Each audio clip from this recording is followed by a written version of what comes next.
Okay, I'm gonna have to apologize in advance. If you hear my dishwasher or my air, I am sorry. But we're just gonna have to work through it because I got home today and it was 80 degrees inside my house. 80 degrees. That's far too hot for my living space. I had to turn it on. It had to be done. Pigeon. Hello everyone, welcome back to my channel. My name is Sarah. Today we are finally going to be doing our May wrap up. I forgot what month I was in for a second there. It has been a minute since I have posted, but even though I have not posted in a little bit, I have been reading because we read 5 books in the month of May. I am very excited because I have a new favorite. I don't think I have any 5 stars this month, but we do have a new favorite. As far as like statistics go, we read 5 books, 2 romances, 1 paranormal, 1 fantasy, and 1 dystopian. Which is kind of crazy when you think about it, because I feel like when's the last time I read a dystopian book? Like, I feel like we're back in 2012. Or 2014, whenever that was. Hello, Editing Sarah here. Just want to pop in the analytics because I forgot to mention that of the 8 books that I chose for our TBR in the beginning of the month, I read 3 of them, which is not a lot, but it's 1 better than last month. I only read 2 out of 8 last month, and now I read 3 out of 8. We're getting there!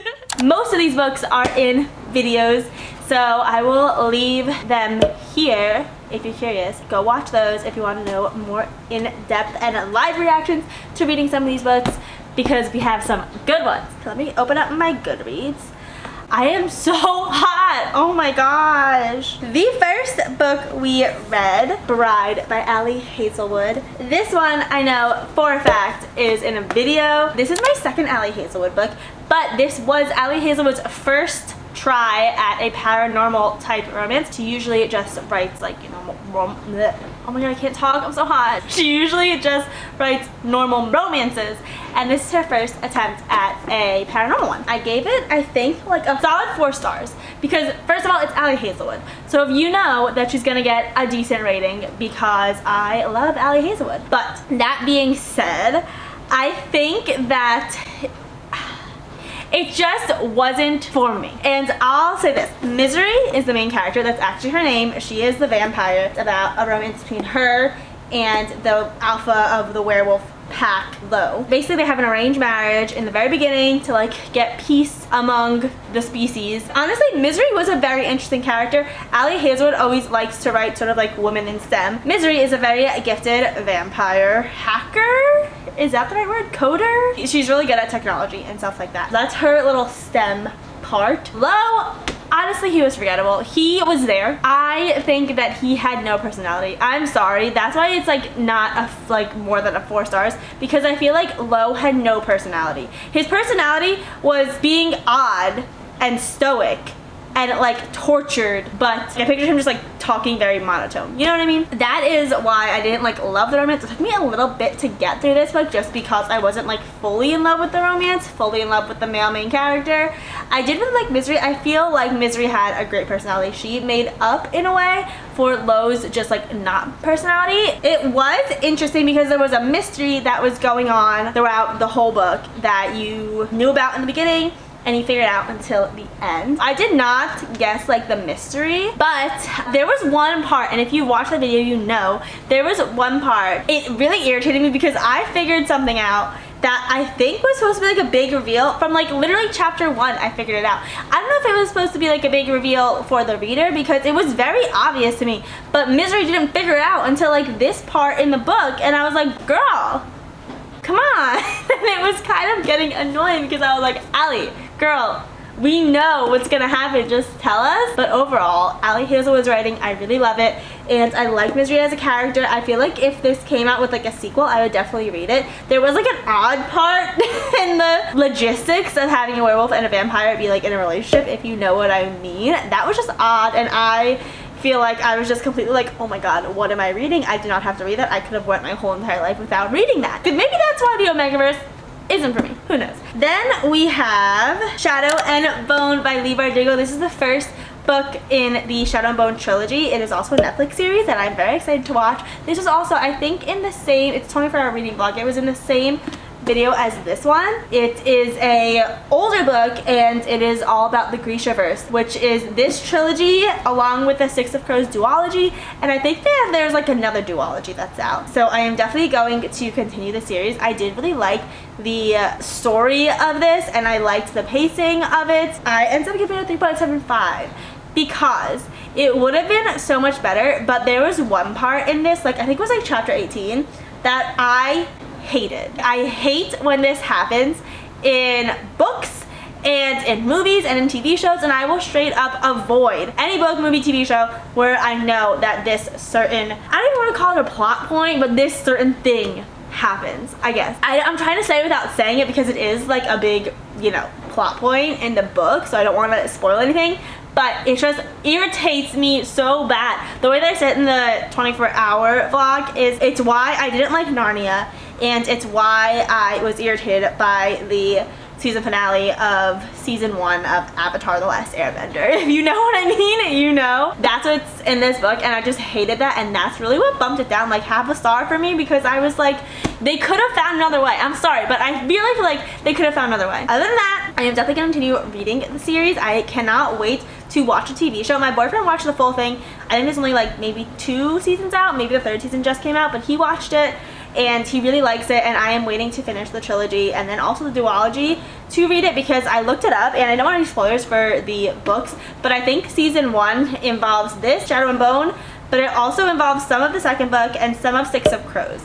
So I didn't want any spoilers, so I'm saving watching that until I get through the entire Grishaverse, and it'll be my little reward at the end. I actually really want to dive into the next one right away, because I did really like Leigh Bardugo's writing. Her dystopian world was really interesting to me. That is Shadow and Bone. And then we read our highest rated book of this month. Is literally anyone's surprise. It is Powerless by Elsie Silver. This is the 3rd book in the Chestnut Spring series. I ended up giving it a 4.5 stars. I didn't love it as much as I loved the 2nd book, but I really did like this. This tells a story of Jasper and Sloane. They are like childhood friends. It's a friends to lovers romance. I just love Elsie Silver's writing, and I love her romances. She like knows how to do it. She knows what we want, and she knows what you need in a romance book. And this is a cowboy romance book. The setting, even though only some of it takes place on Wishing Well Ranch, the setting of Wishing Well Ranch and just like the cowboy romance is just so perfect for this time of year. So I actually really want to read the rest of the Chestnut Spring series soon, because I just like this is the perfect setting for this time of year. Jasper is a little bit older than Sloane, and Jasper is not related to the Eaton brothers, which the rest of the Chestnut Springs is about, and like they own Wishing Well Ranch, but he is basically another son, another brother. They call him their brother, and their dad Harvey, who I love. Harvey is just such a fun character. Their dad Harvey calls him his son. So he's basically one of the Eaton boys, even though he's not blood related to them. But Sloane is the Eaton boy's blood related cousin. And I know that they're not really related, but just he kept on saying, like, I have to keep on telling everyone, reminding them that she's not my real cousin. She's not my real cousin, even though she feels like it. And it's like, that's a weird thing to say. That's weird. That's weird in a romance.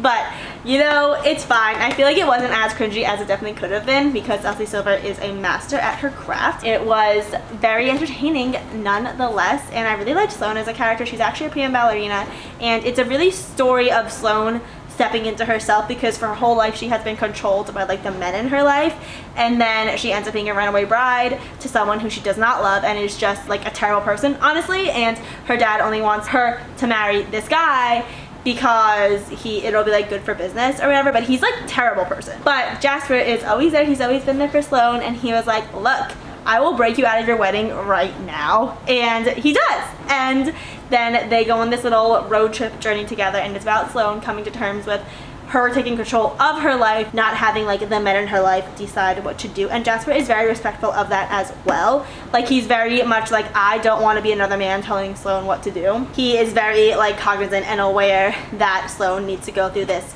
growth for herself, and he is gonna be there to support her, but he's not going to like guide her, if that makes sense, because she doesn't need another man telling her what to do. And also something happens in this book to another Eaton brother that is sort of like a big plot point in this that brings them closer together, I feel like. I just really like this book. Could have read this whole book in one day, but I was very, very busy in May, so yeah. but that is powerless. I cannot wait to read the rest of the Chestnut Spring series. I'm so excited. We have a book that has been on my physical TBR. I bought it in London, and I was in London in 2016. 8 years this book has been on my TBR, and that is a selection by Kira Cass. This is a young adult dystopian. This Hunger Games meets The Bachelor. I think like 38 girls chosen from different, they're like not different casts, they're called something, but they're like socioeconomic class, and it's sort of like districts in Hunger Games, but it's called something else I'm forgetting now. She is a singer. Her name is America Singer, which I feel like is like Kira. She's a musician for a living, and I feel like that's just like Kira. Come on, you couldn't think of a better name. That's a little on the nose. She's not the lowest cast, but she's in the lower casts. You know what I mean? Because she comes of age, she can enter to go to the castle, live in the palace, and get to know the prince. And then it's like The Bachelor, where the prince slowly like eliminates people, basically eliminates girls until like the one is left. 4 stars, because I thoroughly enjoyed this book. Honestly, like I think some people love it or hate it, but I thought that The Bachelor aspect of it and like the dystopian aspect of it was very fun and interesting. And America, I feel like it's gonna get annoying because she's a little like flip-floppy in this book, and I just know that that's gonna happen in the next book. She's gonna be flip-flopping all the time, and I know that's gonna irritate me, but it wasn't that bad in this book. And Maxon is the prince. He is a fun character. Basically, whoever wins becomes the new princess. They become like basically District 1, basically the capital, and their life is forever changed. And their family also gets a lot of money as they are participating in this Bachelor type thing. I'm definitely gonna finish reading the rest of the series. I just ordered the second book and I started it, and I am liking it so far. America, she's like a stronger character, of course, because that's how all these YA dystopian books are. There's of course a couple mean girls that are getting in her way throughout this, but I just thought it was really fun and interesting, and I like the world. These pages are like yellow. That's how old this book is. And then last, I have such mixed reviews and opinions about this book. It is The Beautiful Disaster by Jamie McGuire. I'm not gonna read the second one. I gave this book a 2 stars. Let's just start there. So I'm not going to continue the rest of the series. I think there's a few more books in the series, but it did become a movie, and I think the second one also just came out as a movie, and it stars Dylan Sprouse, which is Zach from Zach and Cody, which I think is so fun. And this book is so silly. Okay, first of all, the pet name he uses for her is Pigeon. He calls her Pigeon and Pidge.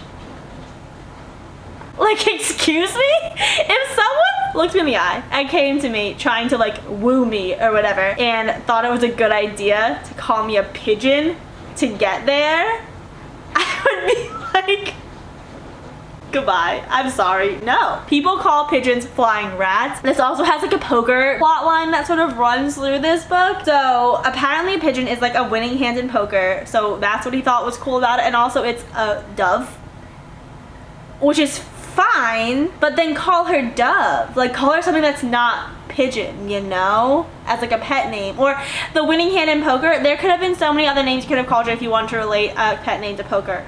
Queen, for instance. A little bit cheesy, not as terrible as Pigeon. You know, I would have accepted it. Clover, even. Is that a poker thing? I don't know. Anyway, my point is there are so many other pet names you could have used that wasn't Pigeon, and he doesn't ever call her by her name, which is Abby. It's always Pigeon. And at the point when he's like trying to be super serious and he's like breaking down, or he's like trying to say how much he loves her, and he says Pigeon, I'm just like, you ruined it. You ruined it. Sorry, Travis, but you did. Anyway, I had to get that rant out. What this is about, it reminds me of Wattpad and also a reality show mixed together, because that's how I felt when I was listening to it. Because I read some of it, but I mainly listened to it on audiobook. Entertaining. It was like a train wreck. Like, I couldn't look away from it. It was so cheesy and corny at some points. Travis was extremely controlling and like just not a good boyfriend. I'm sorry, he wasn't. He would completely overreact to the littlest things. Abby was kind of just annoying sometimes, but I kept listening to it because it was like a train wreck and it was entertaining. Basically, it's a college romance. Travis is the main love interest. Abby Abernathy is the main female character. And basically, Abby has a past that all we know until maybe like halfway through the book is that it's like a past she was kind of running away from. She came to this school to be with her best friend, America. America's boyfriend is Shepley, and Shepley's roommate is Travis. So that's how Abby and Travis like met. And then there's this bet she lost and she had to live with Travis for a month. That is sort of how the romance blossomed and came about, because Travis is this like classic playboy. He does like a fighting ring at the college and he's like Mad Dog Maddox, like he's like the best fighter at the college, is known for like more like one night stands and not really, you know, to have girlfriends. But then something about Abby captures his eye, probably because she's like, I'm not like other girls, I don't want you. I think there's a literal line where she's like, you're not my type. And he's like, I'm everyone's type. So, I mean, there are, I feel like, funny parts in this, but it's very much like, Abby's like, I'm not like other girls. And Travis is like, ooh, you're not like other girls. Now I want you even more. You know what I mean? That's basically the whole plot. The bet, they're going back and forth like we're toxic for each other, but it's not like the good kind of toxic like Magnolia and BJ. It's like yeah, you're both annoying. Like stop. I just had to rant about this book a little bit, but that was my last book that I read in May. And those are the 5 books. Ooh, there goes Beautiful Disaster. Those are the 5 books that I read in May. Very happy that we got through books that have been on my TBR for literal years for this selection, and just summary books, and I got into a new fantasy series, and I enjoyed my reading month. And that is it from me today. Thank you so much for watching, and I'll see you next time. Bye!